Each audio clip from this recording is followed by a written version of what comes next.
네, 제가 많은 성도님들도 우리 권사님 장로님들도 안 걸리시는 질병에 걸렸다가 여러분 배려 덕분에 제가 일주일 잘 쉬고 이렇게 말씀으로 또 여러분을 만나게 돼서 죄송하고도 감사합니다. 제가 설교 중간중간에 조금 기침이 나올 수도 있는데 걱정 안 하셔도 됩니다. 저는 이 균이 없는 사람이라서 아마 괜찮을 겁니다.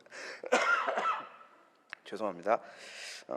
영화나 드라마들을 보면 그 주제가, 영화나 드라마의 주제가 이 억울한 누명이나 오해에 둘러싸여서 진행되는 경우가 적지 않습니다. 이 주인공이 이 억울한 누명을 쓰고 시작을 하고, 그래서 이 오해를 풀기 위해 혹은 자기에게 주어진 이 누명을 벗기 위해서 종횡무진으로 움직입니다. 그 스토리가 이 전체 극에 담겨 있죠.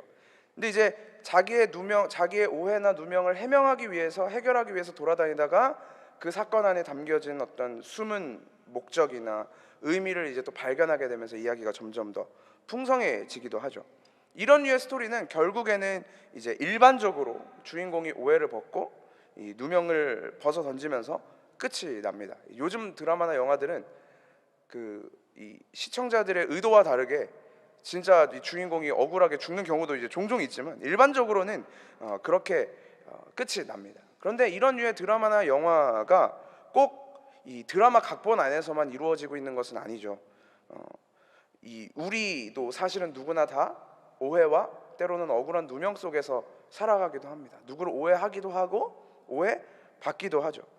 근데 이 영화 같은 것을 볼 때 전체 그림을 알고 있는, 이 전지적 작가 시점을 가지고 있는 시청자들 입장에서는 그게 오해인 것을 알고 누명인 것을 알지만, 그래서 이 TV 밖에서는 안타까워하기도 하지만 그 드라마 안에 있는 역할들은 그 오해라는 것을 깨닫기가 쉽지가 않죠. 그렇게 오해는 점점 쌓이게 되고 나중에는 결국 갈등을 낳게 됩니다. 우리의 인생도 우리가 서로 잘 안다고 하는 사람들 사이에서도 오해가 생깁니다. 몇십 년을 살았다고, 같이 살았다고 하는 부부 사이에서도 오해가 생기고, 내 뱃속으로 힘들게 낳은 자녀와도 오해가 생기기 마련입니다. 하물며 몇 년 관계도 맺지 않은 그저 친구 사이 혹은 직장 동료 사이 혹은 그저 여러 관계에서 만났던 사람들 사이에는 얼마나 많은 오해가 생기겠습니까? 이게 쌓일 수밖에 없는 것이죠. 근데 일반적으로는 이런 오해들을 사람들은 관계 속에서 풀고 봉합을 하고 이제 문제를 잘 해결해 갑니다. 자기의 진심을 이야기하고 서로의 생각을 나누면서 이 부분이 나의 오해였구나, 이건 내 실수였구나 라고 말하면서 서로 더 나은 관계로 발전을 하기도 합니다. 그런데 또한 또 모든 관계가 이렇지는 않죠. 때로는 그 오해를 해결하지 않고 그냥 내버려 둡니다. 서로의 생각이 다르고 서로 오해하고 있는 걸 알고 있음에도 불구하고, 인지하고 있음에도 불구하고 그 오해를 그냥 밑바닥에 깔아두고 해결하지 않죠. 그렇게 됐을 경우에 결과는 뻔합니다. 그렇게 내버려 두면 아무런 회복도 일어나지 않을 것입니다. 최상의 조건이라면 현상 유지, 최악이라면 관계 자체가 혹은 이 일 자체가 파국으로 마무리되겠죠. 그럼에도 이 관계를 해결하지 않고, 이 오해를 해결하지 않고, 누명을 해명하지 않고 그대로 두기도 하는 이유는 어떤 목적이 있기 때문일 것입니다. 그대로 두는 이유가 있다라는 거죠. 이를테면 군대에서의 선임이나 학교에서의 선배, 어떤 직장에서의 선임, 조직이나 단체에서의 선임의 위치에 있을 때, 예를 들면 제가 선임이라고 했을 때 누군가가 저 인간은 무서운 사람이야, 칼 같은 사람이야, 함부로 건드리면 안 되는 사람이야 라는 오해를 받고 있다고 해도 그건 때로 전략적으로 그냥 내버려 두기도 합니다. 이 일이 잘 진행되는 하나의 방식으로 오해를 해결하지 않고 그냥 두는 거죠. 그 오해를 해결하지 않는 어떤 목적과 의도가 담겨 있을 것이라는 이야기입니다. 제가 오늘 말씀을 시작하면서 이 오해와 갈등, 그리고 오해를 해결하지 않는 어떤 목적과 이유에 대해서 말을 꺼낸 이유가 있습니다. 바로 오늘 본문에 등장하는, 그리고 예수님의 인생 전체를 둘러싸고 있는 이 모습 때문입니다. 예수님은 공생애 3년 동안 숱한 오해를 받으셨습니다. 이 오해는 단순히 백성들의 무지에서 온 오해이기도 하고, 바리새인들과 대제사장들이 경험했던 질투나 시기에서 나온 오해이기도 합니다. 그리고 그 대부분은 이 백성들의 그릇된 기대와 자기 욕망에서 비롯한 오해이기도 하죠.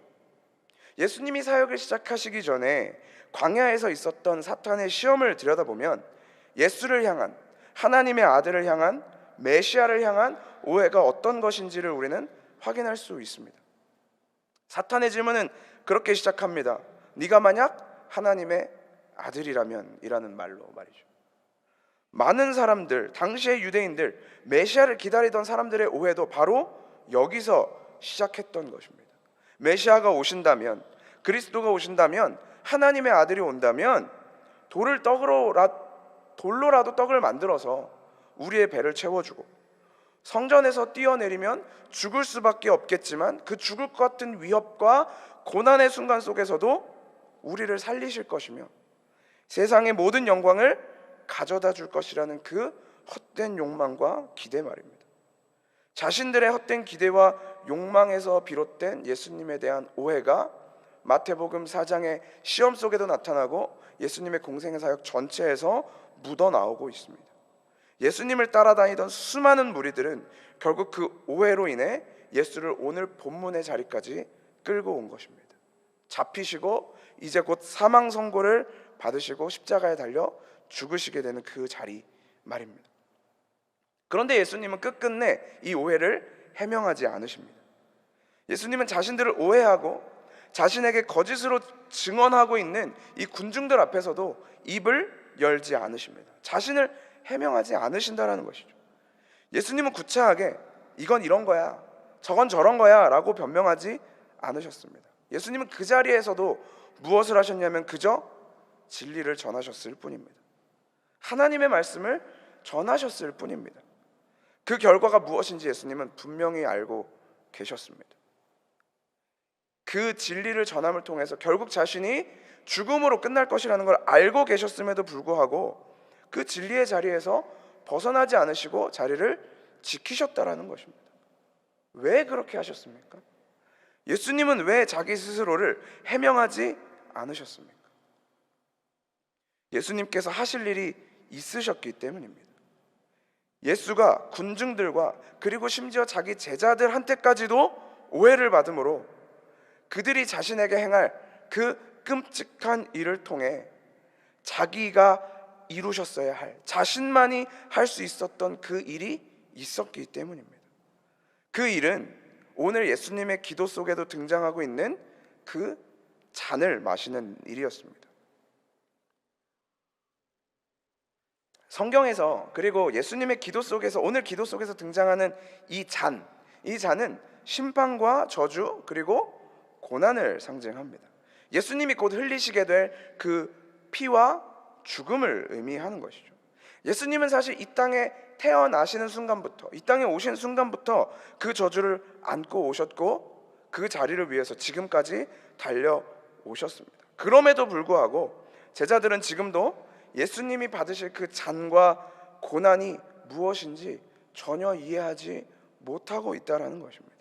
마가복음 10장 35절부터 보면 예수님의 제자였던, 오늘 본문에 예수님이 함께 기도하러 가셨던 그 3명 중에 2명, 야고보와 요한이 예수님께 나와서 주의 영광 중에서 우리를 하나는 주의 우편에 하나는 주의 좌편에 앉게 해달라고 요청합니다.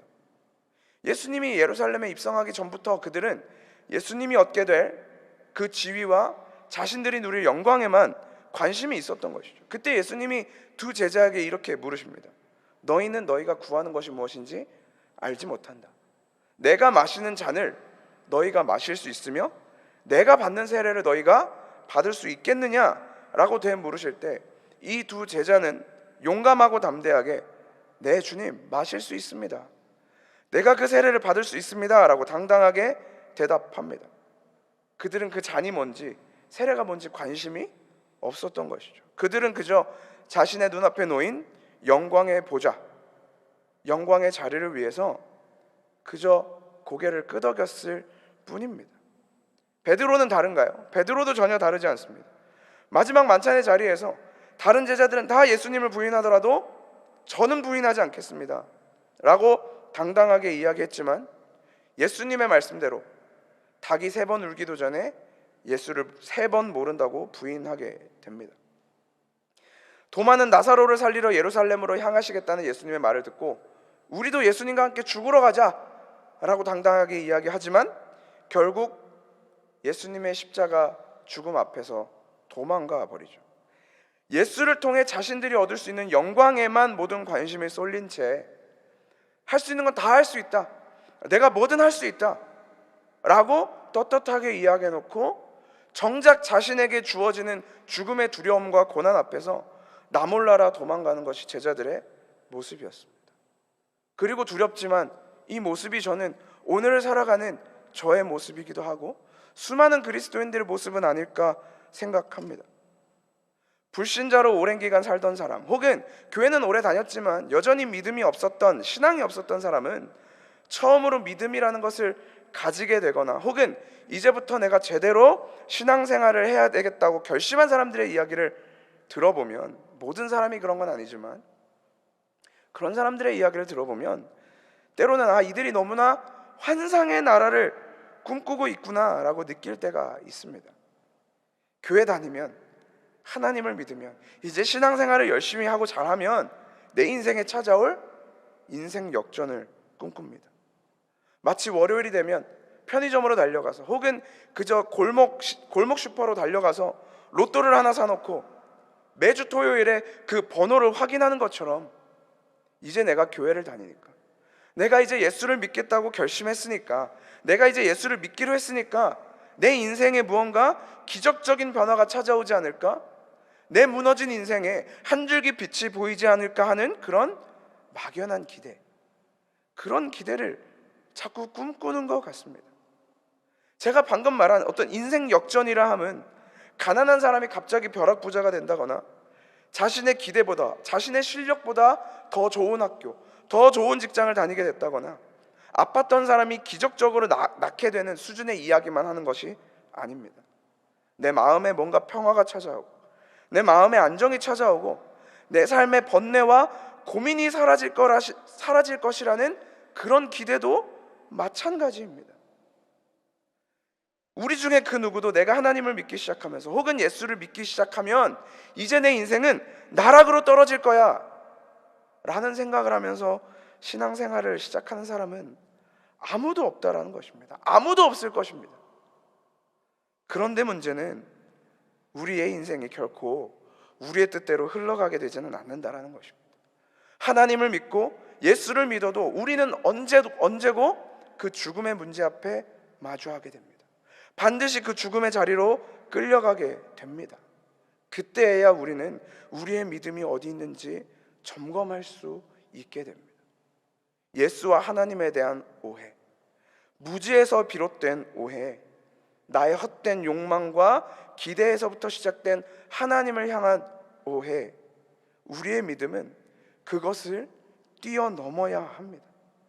그래서 그렇기 때문에 예수님이 오늘 이 본문의 자리에서 잡혀가신 것입니다. 그 이유 때문에 우리를 그 자리에서 끄집어내시기 위해서 예수님은 기꺼이 그 잔을 들이키시는 것입니다.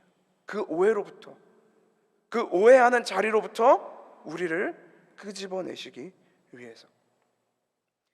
예수님이 받아들이신 잔을 우리도 다 받을 수 있을 거라고 우리는 믿습니다. 그래, 나도 예수님과 함께 그 잔을 마실 수 있어. 나도 그 십자가의 자리로 갈 수 있어. 나도 이제 예수와 함께 죽으러 예루살렘으로 갈 수 있어. 그렇다고 우리는 믿지만 마치 세베대의 아들 야고보와 요한처럼, 베드로처럼, 도마처럼, 그 제자들처럼 그렇게 할 수 있을 것이라고 우리는 믿지만 예수님이 받으신 그 고난의 잔은 사실 예수님만 받으실 수 있는 잔이었습니다. 이 땅에 다른 누구도 아닌, 모세도 아니고 엘리야도 아니고 다른 어떤 선지자도 아니고 하나님의 아들이시자 하나님 그 자체이신 예수 그리스도가 이 땅에 오셔서 그 잔을 받으신 이유는 그 잔은 예수님만 받으실 수 있었기 때문입니다. 그 누구도 예수의 잔을 빼앗아 갈 수 없습니다. 우리 중에 그 누구도 예수와 함께 이 잔을, 십자가의 잔을 받을 자격이 없습니다.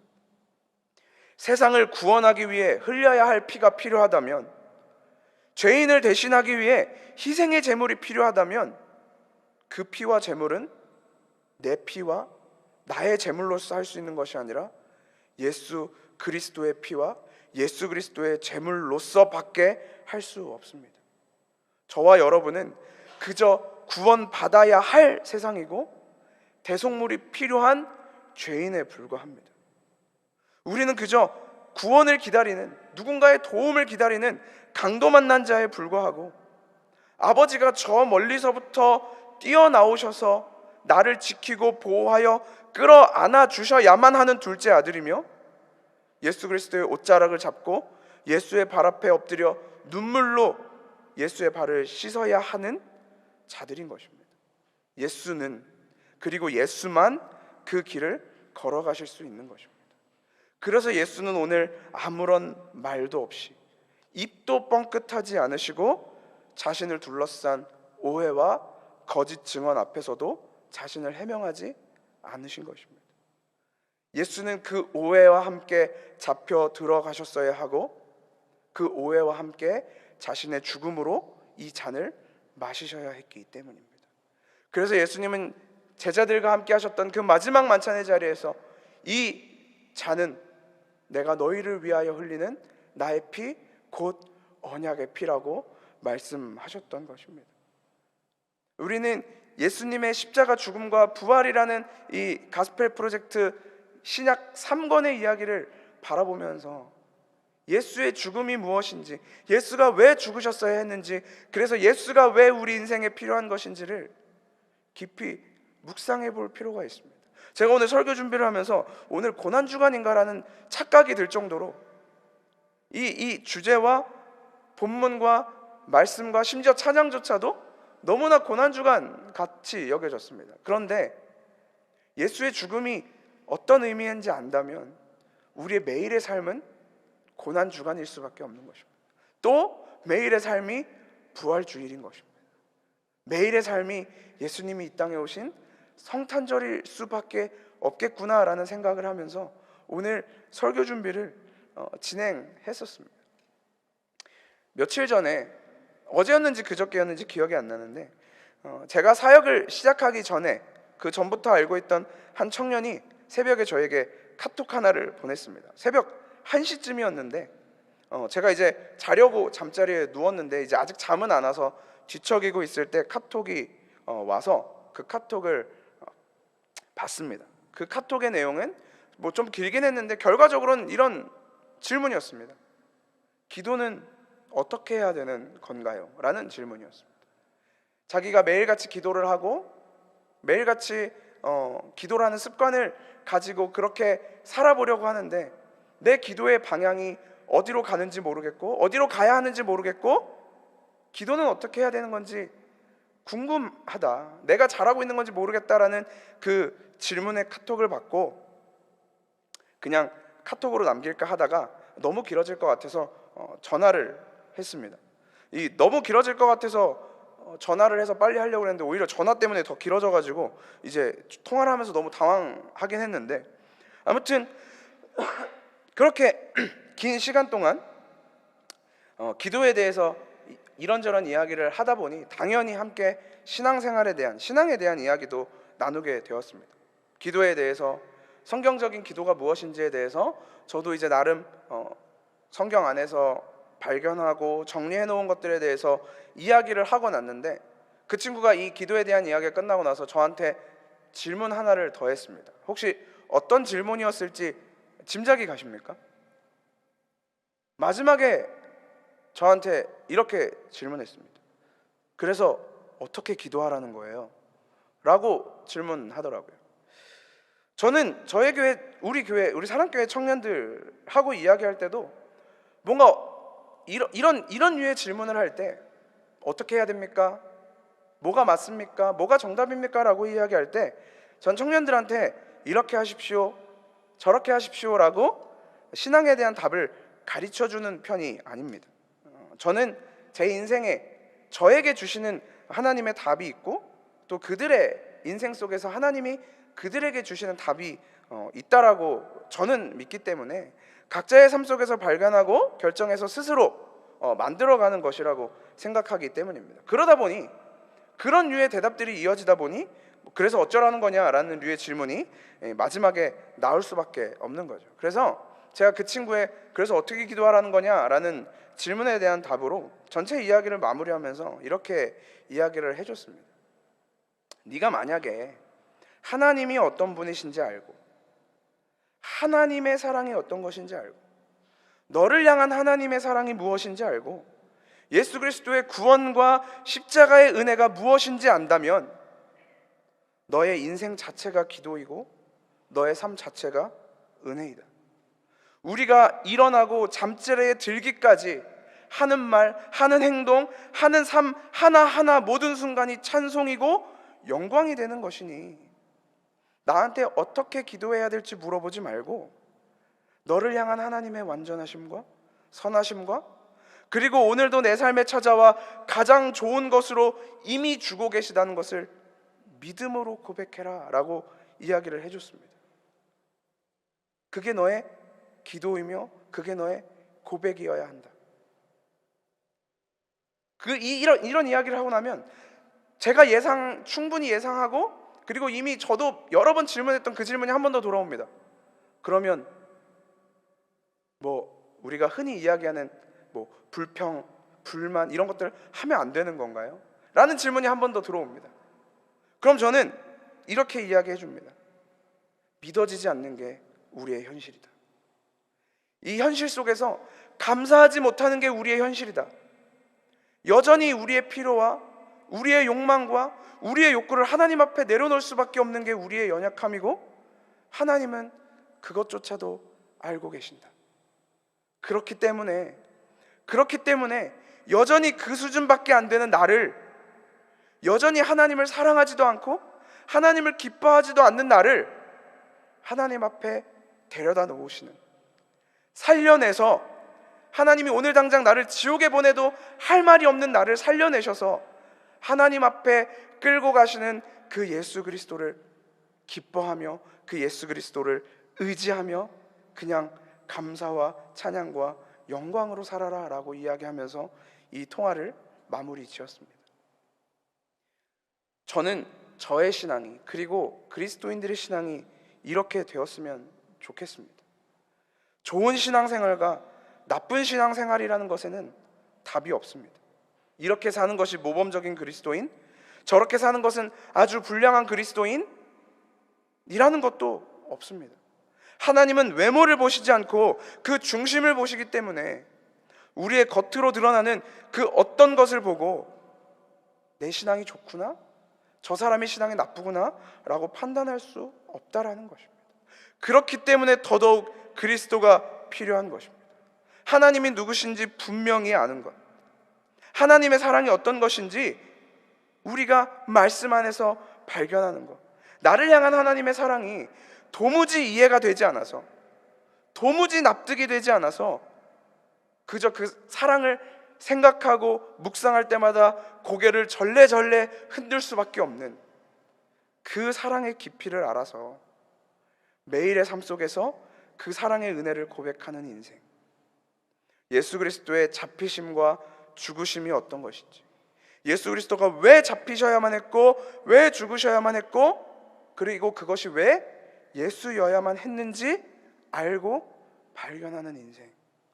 그래서 오늘도 나를 살릴 수 있는 것은 예수밖에 없다는 것을 인정하는 인생이 될 수 있기를 저는 오늘도 소망합니다. 예수님이 마시게 될 잔은 내 것이었습니다. 우리의 것이었습니다. 이제 예수님이 잡히시고 죽으시고 부활하시기까지 매주 수요일마다 이 죽음을 묵상할 텐데, 오늘 본문 이후로 예수님이 당하시게 될 그 고통과 고난과 수치와 절규와 외침과 외로움, 모든 입을 통해 받으신 그 저주는 다 내 것이었습니다. 다 우리의 것이었습니다. 엄마를 앞에 두고 내가 잘못된 것 때문에 혼나야 하는, 얻어맞아야 하는 상황인데 내 옆에 나의 장자가 되는 나의 형이, 나의 예수가 그 고난과 고통을 다 가져가신 것입니다. 그래서 우리는 산 것입니다. 그게 예수의 죽음과 부활, 우리에게 향하신 하나님의 사랑이며 예수 그리스도의 구원입니다.